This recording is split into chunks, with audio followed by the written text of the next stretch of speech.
하나님의 말씀은 구약성경 학개서 1장 1절에서 8절까지 말씀입니다. 학개 1장 1절에서 8절까지 말씀을 한 절씩 교독하시고 마지막 8절은 함께 읽도록 하겠습니다. 학개서 1장 1절에서 8절까지 말씀입니다. 이 계시의 말씀을 들을 때 하나님의 음성을 들을 수 있기를 바랍니다. 제가 먼저 읽겠습니다.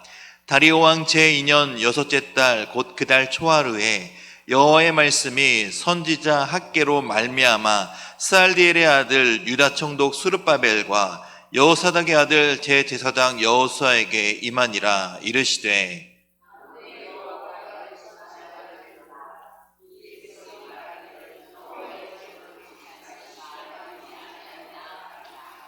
여호와의 말씀이 선지자 학개에게 임하여 이르시되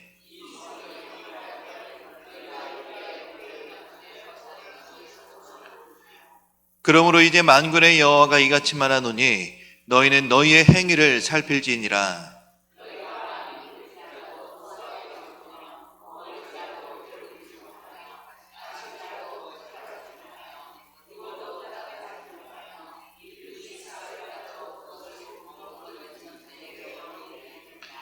만군의 여호와가 말하노니 너희는 자기의 행위를 살필지니라.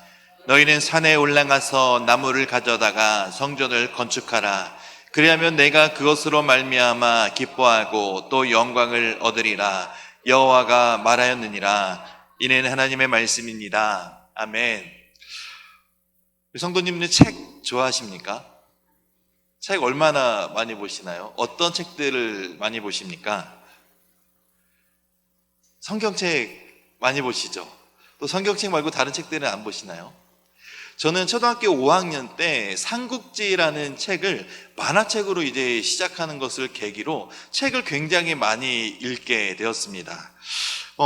또 이제 만화책으로 시작했기 때문에 여러 가지 많은 만화책도 봤지만 그러다가 중학교 1학년 때 그 이후역이라는 소설가의 퇴마록이라는 소설을 한번 접하고 나서부터 그때는 이제 소설책에 너무 푹 빠지게 되었습니다. 그래서 소설책의 장르를 가리지 않고 거의 한 1000권에서 2000권에 가까운 책들을 봤던 것 같아요. 왜냐하면 그때 책방에 제 번호에 빌릴 때마다 그 책이 빌려지는 그 권수들이 총 권수들이 뜨는데 제가 마지막으로 확인했을 때 4700권이었습니다. 만화책뿐만 아니고 소설책, 그러니까 만화책이 더 많았겠죠. 소설책도 물론 많이 봤겠지만 그만큼 책들을 많이 읽었습니다. 중국 무협지, 또 다 여러 가지 역사서, 막 여러 가지 소설책들을 닥치는 대로 읽었죠. 근데 이게 그 학창시절 때만 끝난 것이 아니라 군대 가서도 군대 안에 있는 도서실에 있는 비치된 많은 책들을 시간 날 때마다 봤을 정도로 책을 좀 많이 읽었습니다. 그렇게 보이지 않으시죠? 그런데 책을 좀 많이 좋아한 편이었습니다. 근데 이 세상에는 정말 많은 책들이 있습니다. 전문 서적을 지식 공부를 하기 위한 서적이 있고요. 또 자기의 전공을 배우기 위한 전공 서적이 있고, 또 소설, 만화, 위인전, 일대기 등등 우리가 셀 수 없는 수많은 장르들의 책이 있습니다. 그렇다면 우리는 왜 이런 책들을 읽을까요? 단순히 재미를 위해서 책을 읽기도 하겠지만 한 지식을 습득하기 위해서 책을 읽기도 합니다. 그런데 이 책을 읽는데 재미가 있으면 책을 잘 안 읽게 되죠. 그래서 보통 많은 사람들이 자기의 여가 시간과 그 재미를 위해서 책을 많이 읽기를 합니다. 그러나 성경책은 어떨까요? 성경책은 우리 단순히 나의 재미를 위해서 보는 걸까요? 아니면 성경책은 나의 지식을 위해서 보는 것일까요? 세상에 있는 많은 책들은 지식과 또는 재미를 위해서 보게 되지만 성경은 다르다라는 것입니다. 또한 성경은 다른 책을 읽을 때와 달리 읽는 사람들에게 요구되는 것이 한 가지가 있습니다. 그것이 무엇일까요? 바로 믿음입니다. 성경은 우리가 읽는 모든 사람들에게 믿음이 요구되는 것이죠. 믿음으로 성경책을 바라볼 때 이것이 진짜 하나님의 말씀인 것을 알 수 있게 되는 것입니다. 성경은 글로 쓰여진 책임에도 불명하지만 살아계신 하나님의 말씀이며 옛날이나 지금이나 앞으로도 변함없이 우리에게 말씀하시는 하나님의 말씀이기 때문입니다. 그렇기 때문에 우리는 이 성경을 무엇으로 바라봐야 된다고요? 믿음으로 바라봐야 되는 것입니다. 이 믿음은 성경 전체를 관통하는 중요한 주제 중 하나이지만 한마디로 정의하기보다 여러 각도로 접근해서 살펴보는 것이 또한 중요합니다. 그럼 믿음은 무엇일까요? 그러면 또한 믿음은 어떻게 해야 할까요? 이것을 알기에 가장 좋은 방법은 바로 말씀 속의 인물들을 통해 그들이 어떠한 삶을 살았는지를 관찰하는 것을 통해 어떠한 믿음이 우리에게 요구되는지, 또 믿음이 무엇인지를 알 수 있게 되는 것입니다.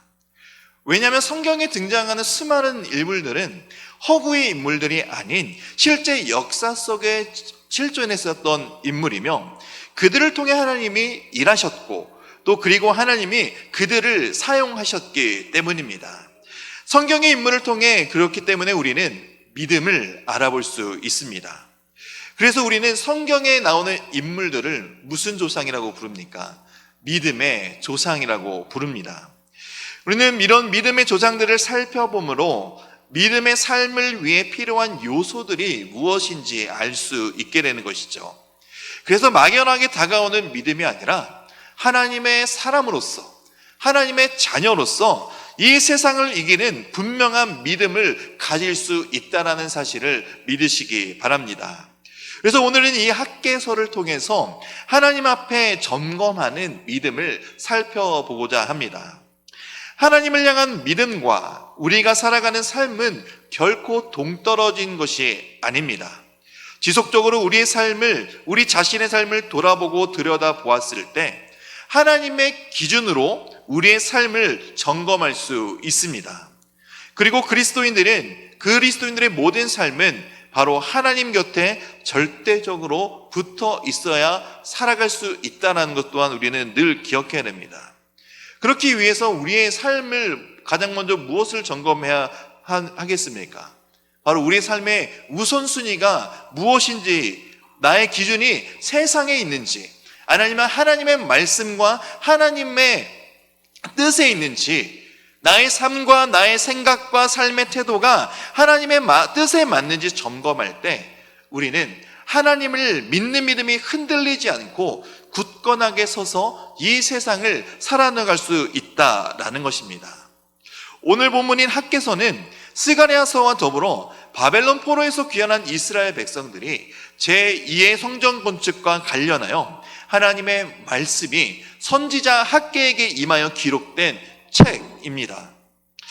페르시아 왕 고레스는 바벨론 제국을 무너뜨리고 포로 해방령을 선포함과 동시에 귀환하게 될 이스라엘 백성들로 하여금 성전을 재건하라는 칙령을 내렸습니다. 그리고 가나안 땅으로 1차 포로 귀환을 이끈 스룹바벨이 이스라엘 백성들을 독려하고 이 고레스 왕의 보호 아래에서 BC 536년에 무너졌던 하나님의 성전을 다시 재건하기 시작했습니다.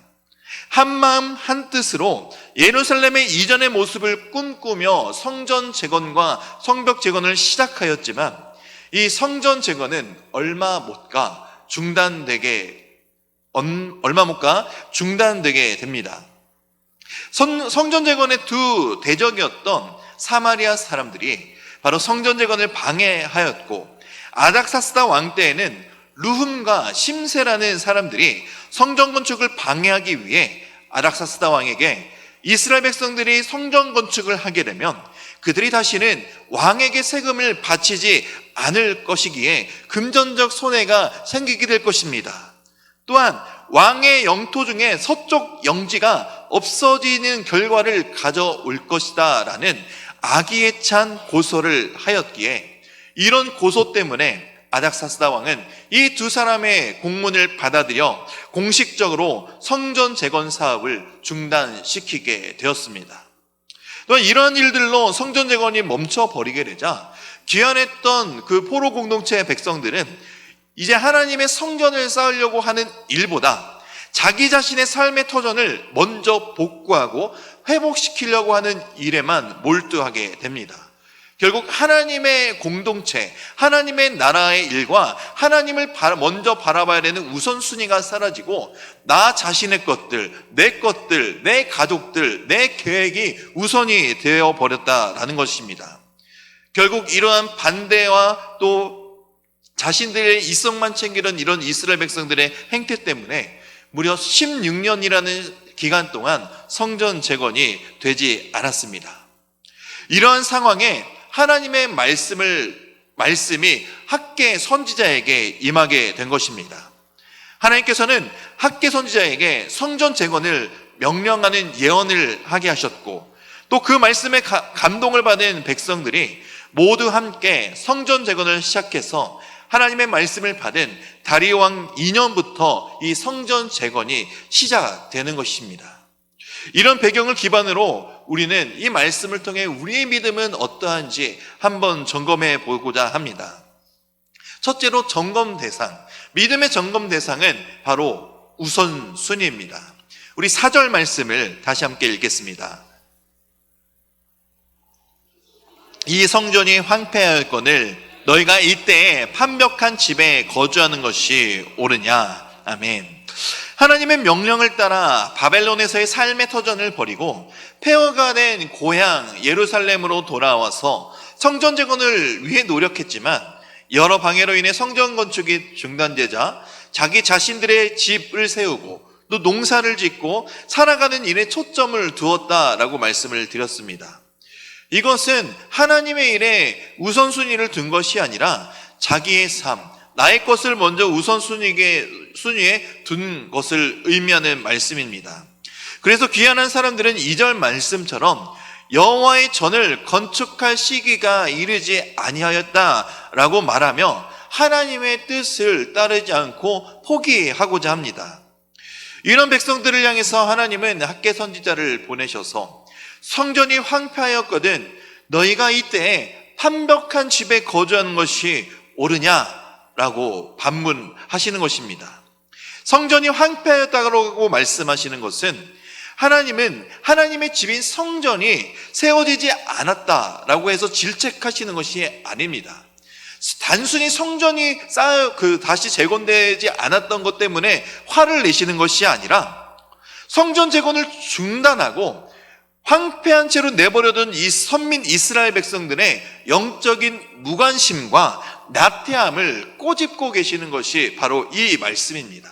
성전이 황폐하였거든. 그래서 즉 너희들이 영적 무관심이 나의 화를 돋구게 하는구나. 너희의 영적 나태함이 지금 그게 달해 있구나 라고 말씀하시는 것입니다. 그러면서 이어서 너희가 이때에 판벽한 집에 거주하는 것이 옳으냐 말씀하시죠. 이것을 다시 직역하면 너희들이 너희 자신들을 위해 지붕에 있는 반듯한 집에서 지금 살아갈 때냐 라고 말씀하시는 것이 되는 것입니다. 학개는 계속해서 너희들이라는 지칭어를 사용하며 온 이스라엘 백성을 강조하고 있는데 온 이스라엘 백성들이 바로 이런 영적 나태함에 계속해서 무지함에 빠져 있다라는 것입니다. 하나님의 일에 대해서는 나태하고 무관심하며 영적인 일을 생각하지 않고 도리어 세상적인 일에 자신의 일에만 관심을 두고서 그렇게 살아가기 급급한 이스라엘 백성들의 실태를 꼬집어 비판하고 있는 것입니다. 즉 귀환한 포로 공동체는 하나님을 위한 삶을 살지 않았고 하나님은 그저 뒤로 미뤄둔 채 살고 있는 영적으로 무뎌진 백성들의 삶의 태도가 잘못되었음을 지적하시며 영적인 상황을 생각하지 않고 좋은 집에 살고 있는 이스라엘 백성들을 부각시키며 그들의 이기적인 죄성의 행태를 강조하며 책망하고 계시는 것입니다. 황폐한 채 방치된 성전을 보며 건축할 시기가 이르지 않았다고 말하면서 나 자신의 집은 잘 살고 있는 것이 얼마나 불신앙적인 모습이 되겠습니까? 하나님을 향한 헌신은 사라진 채 이스라엘의 영적 나태함과 무관심이 적나라하게 드러나는 이 모습을 통해 우리는 과거 솔로몬이 하나님의 성전을 짓기 위해 지었던 모든 일들을 기억하게 될 것입니다.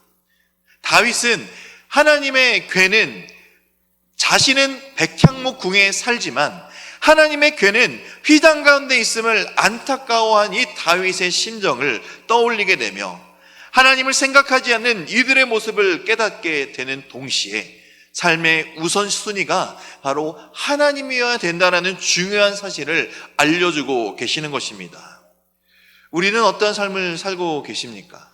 나는 어떠한 삶을 살아가고 있습니까? 하나님을 믿는다고 교회에 나와서 예배 드리며 교회에 나왔을 때는 나의 삶의 우선순위가 하나님을 향해야 된다는 마음을 품고 있지만 교회 문을 나가서며 나의 삶에 돌아갔을 때 그렇게 은혜를 받았던 우리들의 마음은 오간데 없이 사라지는 우리들의 모습을 발견하시지 않으십니까? 우리의 삶에 얼마나 하나님을 우선순위로 두고 살아가고 있는지 우리는 이 말씀을 통해 우리의 영적 상황을 점검해 봐야 됩니다. 나는 얼마나 하나님을 위해 살아가고 있는가? 하나님이 나에게 말씀하시는 것이 있었는데 내가 그것을 잊고 나만을 위한 삶을 살고 있지 않은지를 돌아보아야 합니다. 성도는, 그리스도인들은 나를 위해 죽으시고 부활하신 그 예수 그리스도로 인해 새 생명을 얻은 존재들입니다. 그렇기 때문에 나를 죽음에서 건져주신 그 예수 그리스도가 나의 삶의 가장 귀한 분이 되어야 되며 나의 삶의 가장 귀한 우선순위가 되어야 하는 것입니다. 하나님은 우리의 모든 것이기 때문에 우리는 그 구원의 은혜를 망각하고 하나님을 잊은 채로 살아가는 영적 나태함을 벗어버려야 합니다. 하나님을 생각하지 않고 우리 자신의 판벽한 집을 세웠다면 그 집을 버리고 하나님을 우선순위로 회복하는 그런 신앙이 회복되시기를 주님의 이름으로 축원드립니다. 두 번째로 또한 우리의 믿음을 점검하는 방법은 바로 믿음의 눈으로 현실을 바라보는 것입니다. 우리 5절과 7절 두 절 말씀을 함께 읽겠습니다. 그러므로 이제 만군의 여호와가 이같이 말하노니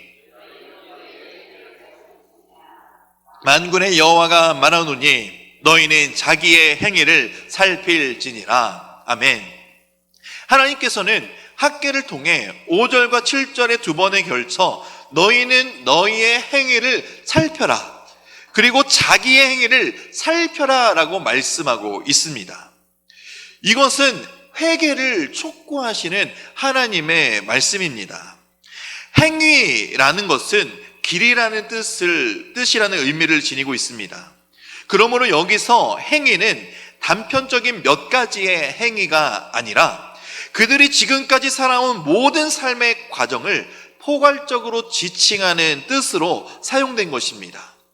또한 살필지니다 라는 말은 어떤 일을 마음에 두고 보는 것을 말합니다. 이런 의미를 가지고 이 구절을 다시 해석해 보면은 이렇습니다. 너희가 걸어온 길을 잘 생각해 보아라. 좀 더 확장해서 해석해 보면 너희가 걸어온 길을 신중하게 돌아보아라 라는 것입니다. 이스라엘 백성들이 그들의 인생 전체를 돌아보고 회상하며 하나님 앞에서 자신들이 어떻게 살아왔는지를 깨달아야 된다는 것입니다. 그리고 또한 나의 인생 가운데, 인생의 여정 가운데, 지금까지 살아온 모든 인생 가운데 하나님이 나에게 무엇을 베풀어 주셨는지 그 은혜를 되새겨보라 라는 의미이기도 합니다. 그렇기 때문에 지금 현실이 내가 하나님을 바라보지 못하는 시선이 있었다면 회개함으로 하나님 앞에 돌아가야 된다는 것을 말씀하고 있는 것입니다. 즉 반성과 회개를 재촉하는 말씀인 것을 우리는 알 수 있습니다. 어느 나라의 백성이 그 나라의 왕의 거처가 황폐한데 자기 혼자 좋은 집에 살아갈 수 있고 자기 집을 먼저 세울 수가 있겠습니까? 아무도 그렇게 하지 않을 것이지만 이스라엘 백성들이 그렇게 했다라는 것입니다. 하나님의 거처는 황폐해졌는데 이것을 방치하고 무관심한 모습을 너희들이 눈을 들어서 바라봐라 라는 것입니다. 그러니 누구든지 자기들이 행했던 일, 살아가는 삶을 잠시 멈추고 나 자신들의 행위를 정직하게 되돌아보며 살피기만 한다면 그들의 잘못이 무엇인지 분명하게 알 수 있다라는 것임을 5절과 7절에서 너희의 행위를 살피라고 말씀하시는 것입니다. 성전을 짓다 말고 내버려 두고 자기 자신의 것과 자신의 일에만 집중하였더니 어떤 결과를 가져왔는가? 너희가 축복을 받았는가? 보라, 축복이 아닌 도리어 저주가 뒤따르지 않았는가? 이러한 뉘앙스를 전달하고 있는 것입니다. 너무도 명백하게 이스라엘 백성들이 지금 어려움을 겪고 있는 것은 바로 과거 그들의 조상이 가졌던 하나님을 향한 믿음을 저버렸기 때문이다 라는 것을 말씀하고 있는 것입니다. 학계 당시의 유다 사람들은 자신들 앞에 놓은 노인 현실에만 몰두하고 믿음의 눈으로 사는 일에는 실패했기 때문에 하나님께서는 그런 이스라엘 백성들에게 자신들의 삶을 돌아보고 다시 하나님을 향한 믿음의 시선을 회복할 것을 말씀하고 있는 것입니다. 하나님을 향한 믿음의 회복은 바로 하나님이 말씀하시는 것에 순종하는 것, 바로 성전 재건을 다시 시작하는 일이었습니다. 믿음의 눈을 들어 사는 일에 실패하면 당장은 아니더라도 반드시 어려움은 찾아옵니다. 그런 어려움이 찾아오게 된다면 우리는 내가 믿음의 눈으로 살지 않았구나 라는 것을 자각해야 합니다. 그래서 지난 우리들의 행위를 돌이켜 회개하고 하나님을 향한 믿음의 눈을 다시 들고 믿음의 시선을 회복해야 합니다. 이스라엘 백성들에게 성전 재건을 시키신 하나님은 지금 우리가 필요한 믿음의 눈, 우리가 성전 재건을 해야 되는 일들이 분명 있을 것입니다. 그것이 기도가 될 수도 있고 또 예배의 회복이 될 수도 있고 전도가 될 수도 있고 또 나의 개인의 영성의 회복이 될 수도 있습니다. 그러니 우리는 우리의 삶이 고단하고 지치고 무언가 잘못됐다는 생각이 들었을 때 그때 하나님을 향한 믿음의 시선을 회복하시기 바랍니다. 하나님은 그때도 우리를 계속해서 지켜보실 것이고 우리와 함께 하시는 그런 전능하신 하나님이신 것을 기억하시기 바랍니다. 마지막으로 믿음의 점검은 바로 실천이 필요합니다. 학계는 하나님의 메시지를 선포하고 구체적인 결단을 촉구하는 것으로 나아갑니다. 우리 8절 말씀을 다시 한번 읽겠습니다. 너희는 산에 올라가서 나무를 가져다가 성전을 건축하라. 그리하면 내가 그것으로 말미암아 기뻐하고 또 영광을 얻으리라. 여호와가 말하였느니라. 아멘. 여기서 하나님께서는 학계를 통해 이스라엘 백성들에게 무엇을 하라고 말씀하고 계십니까? 바로 너희는 산에 올라가서 나무를 가져오라. 그래서 무엇을 하라고 말씀하십니까? 성전을 건축하라라고 말씀하십니다. 바로 이것이 핵심입니다. 하나님께서는 너희 자신의 행위를 살펴라라는 명령으로 지금까지의 잘못된 삶을 반성하고 회개할 것을 재촉하셨으며 그리고 나서 그들이 회개를 했을 때 무엇을 해야 되는지 구체적인 삶의 방향성을 알려주신 것입니다. 이들이 생각하기에 하나님의 성전을 건축한 시기가 이르지 않았다라고 하지만 하나님의 판단에는 이미 그 시기가 지났던 것입니다. 그래서 이제 그들은 잘못된 생각을 벗어버리고 일어나서 성전 건축을 위해 헌신하기 시작해야 되는 것입니다. 그 실천적 시작이 바로 산으로 올라가 나무를 가져오는 것입니다. 그런데 여기서 하나님께서 말씀하시는 것이 중요합니다. 산에 올라가 나무를 가져오는 것입니다. 과거 솔로몬은 성전을 건축했을 때 성전 건축에 사용되는 나무가 어떤 나무가 사용되었습니까? 맞습니다. 레바논에 있는 백향목, 아주 값비싸고 값 좋은 질 좋은 것으로 하나님의 성전을 꾸렸습니다. 그러나 오늘 본문에서 하나님께서는 이스라엘 백성들에게 너희는 저 레바논으로 가서 백향목을 가져다가 성전을 지으라고 말씀하시는 것이 아니라 산으로 올라가라고 말씀하시는 겁니다.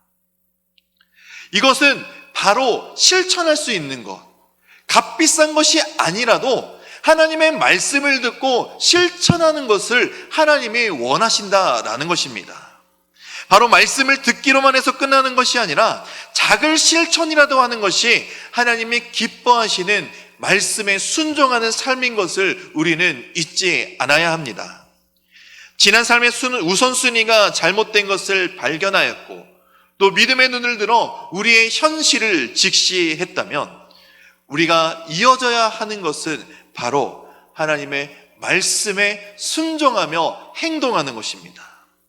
회개는 단지 자신의 상황과 처지를 돌아보고 반성하는 것으로 끝나지 않습니다.